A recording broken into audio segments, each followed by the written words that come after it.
یہ کوئی وہ نہیں ہے، آپ کوشش کیجیے آپ بھی عالم بن جائیے اور 99 برکتوں کا حصہ آپ بھی اپنے نصیب میں لے لیجیے، ہے کہ نہیں؟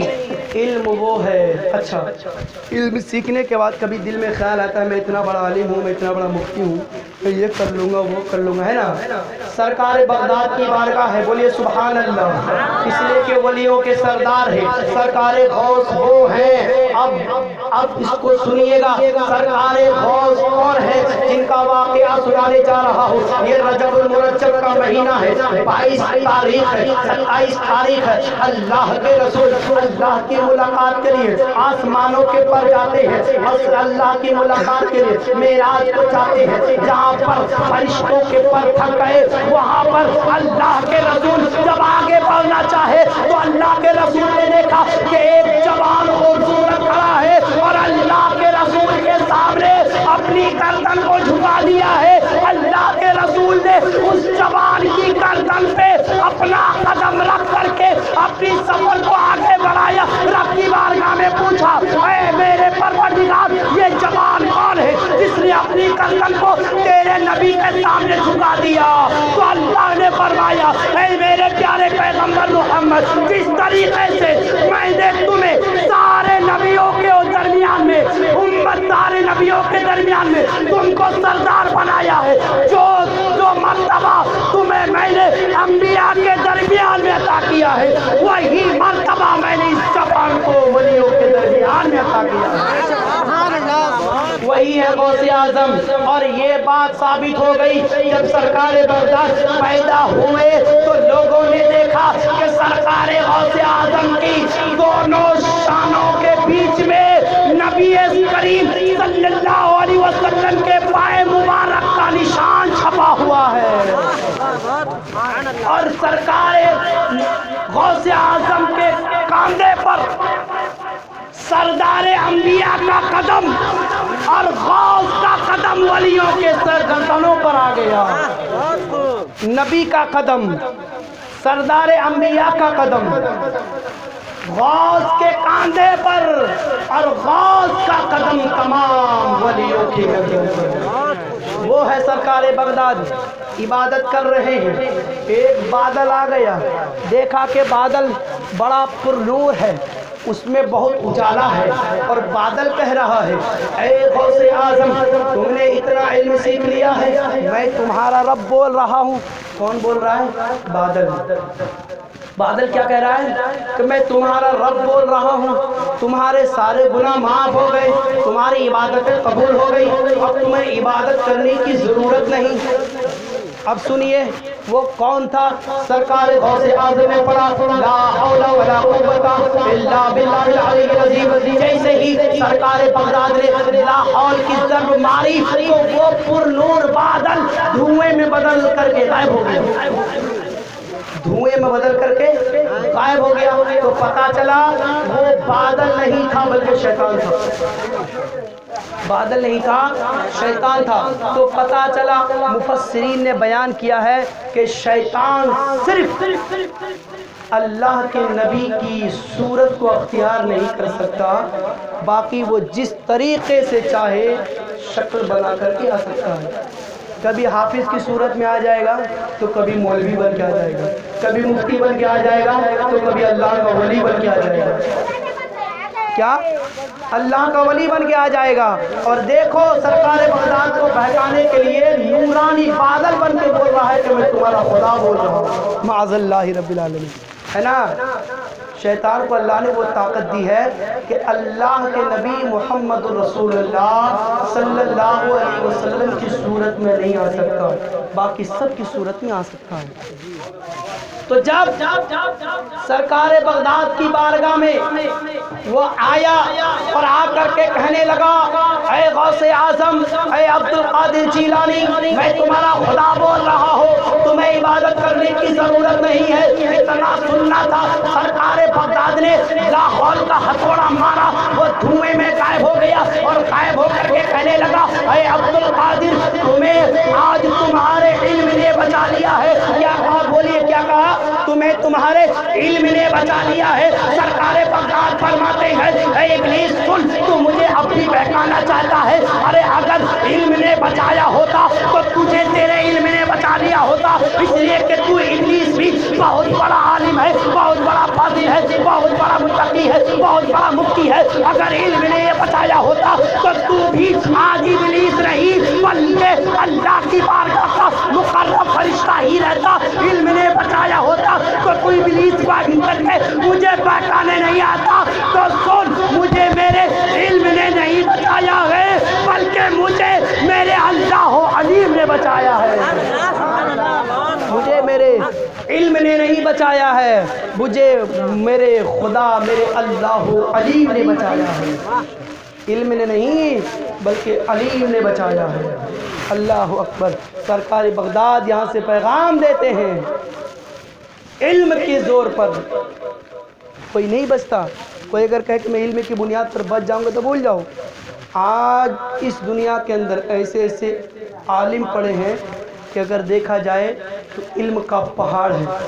ایک مثال لے لیجئے طاہر الپادری کو، کتنا بڑا اسکالر ہے، گمراہ ہو گیا ہے، علم نہیں بچاتا بلکہ اگر کوئی بچائے گا تو علم دین کا جو نور ہے وہ نور بچائے گا، علم کی نورانیت بچائے گا۔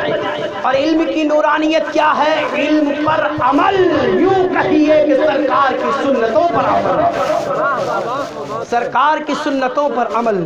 تو جو عالم علم کے ساتھ اس علم پر عمل کرتا ہے تو وہ عالم ہی نہیں بلکہ اللہ کا قرآن کہتا ہے ان اولیاءہ الا المتقون، ولی کوئی اور نہیں بلکہ وہی ہوتا ہے جو عالم کے ساتھ با عمل بھی ہوتا ہے، وہ ہوتا ہے ولی۔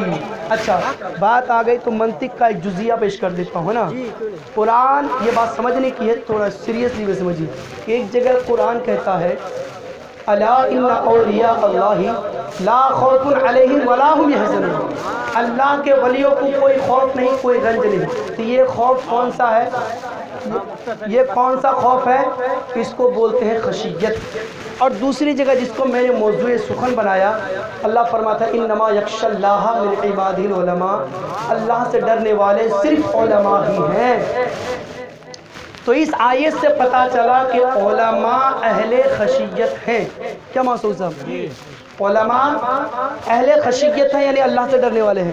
علماء اہل خشیت ہیں، یہ کون بتاتا ہے؟ انما یخشی اللہ من عباد العلماء، علماء اہل خشیت ہیں۔ اور لا خوف علیہم بتاتا ہے کہ ہر اہل خشیت ولی ہے۔ محسوس صاحب، علماء اہل خشیت ہیں اور ہر اہل خشیت ولی ہے، تو نتیجہ یہ نکلا کہ علماء اللہ کے ولی ہیں، علماء اللہ کے ولی ہیں، مگر شرط یہ ہے کہ لفظ خشیت والا ہو، خشیت ہونا چاہیے۔ تو جو علم رکھتا ہو اور ساتھ میں اللہ کا خوف و خشیت رکھتا ہو وہی ولی ہے۔ اس لیے کہ جب کوئی ولی بنتا ہے تو اللہ پہلے اس کو اپنے دین کا عالم بناتا ہے۔ ولی کے لیے شرط ہے پہلے عالم ہو، اگر عالم نہیں تو پھر ولی نہیں۔ تو ولی کے لیے ضروری ہے کہ پہلے عالم ہو۔ تو جو پہلے عالم ہو گیا اور عالم ہونے کے بعد اگر اس نے اپنے علم پر عمل بھی کر لیا تو سمجھ لو کہ وہ ولی ہو گیا، سمجھ لو کہ وہ ولی ہو گیا۔ اس لیے کہ بعض روایتوں میں آتا ہے کہ علماء اولیاء سے بڑے رتبے رکھتے ہیں، علماء ولی سے اولیاء سے زیادہ فضیلت والے ہیں۔ کیوں؟ اس لیے کہ جو اللہ کا ولی ہوتا ہے پہلے وہ علم حاصل کرنے کے لیے علماء کی بارگاہ میں ظالم ادب طے کرتا ہے۔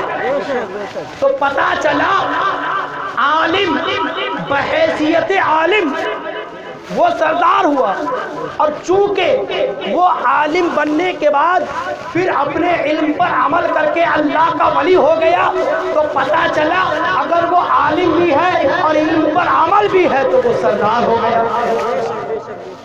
تو علم بہت بڑی دولت ہے، علم پر عمل اگر ہو گیا تو کامیابی ہے۔ اللہ تعالی علم پر عمل کی توفیق عطا فرمائے۔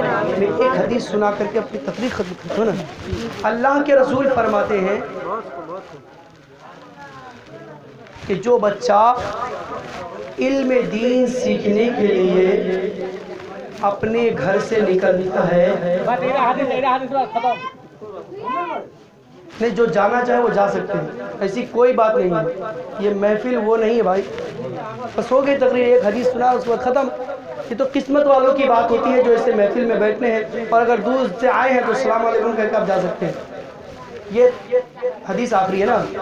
اللہ کے رسول فرماتے ہیں کہ جو علم دین حاصل کرنے کے لیے گھر سے نکلتا ہے تو اللہ کے فرشتے اس کی حفاظت کے لیے اپنے پروں کو اس بچے کے قدموں کے نیچے بچھا دیتے ہیں۔ اللہ اکبر، کتنا بڑا رتبہ ہے۔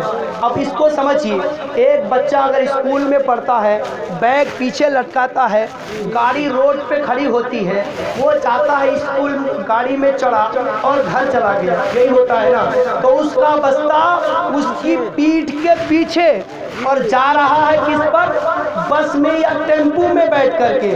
اور سنیے، وہ ٹیمپو اس بچے کے لیے خطرہ بھی ثابت ہو سکتا ہے، وہ بس اس بچے کے لیے خطرہ بھی ثابت ہو سکتا ہے۔ اس ٹیمپو میں، اس بس میں بچے کو بٹھا کر کے صرف اس وجہ سے لے جایا جاتا ہے تاکہ بچہ محفوظ رہے، تاکہ بچہ سیفٹی رہے، تاکہ بچے کی حفاظت ہو، سڑک کے حادثات سے بچہ محفوظ ہو جائے۔ لیکن یاد رکھو، جس چیز کو تم حفاظت کا سامان سمجھ رہے ہو سکتا ہے کہ وہ خود بھی غیر محفوظ ہو جائے۔ لیکن یہ تو دنیاوی علم ہے، لیکن وہیں پر جب کوئی بچہ علم دین حاصل کرنے کے لیے اپنے گھر سے نکلتا ہے تو اس بچے کی حفاظت کے لیے ٹیمپو اور بس نہیں بلکہ اللہ تعالیٰ اپنے نورانی فرشتوں کی پروں کو اس بچے کی حفاظت کے لیے اس کے قدموں کے نیچے بٹھا دیتا ہے۔ اور یہ ایسی حفاظت ہے جس میں غیر محفوظی نہیں، وہ حفاظت ہی حفاظت۔ اسی لیے جو بچہ علم دین حاصل کرنے کی راہ میں انتقال ہو گیا تو وہ شہادت کا درجہ پاتا ہے۔ اللہ تعالیٰ بولنے سے زیادہ عمل کی توفیق عطا فرمائے۔ وآخر دعوانا الحمدللہ رب العالمین۔ السلام علیکم ورحمۃ اللہ وبرکاتہ۔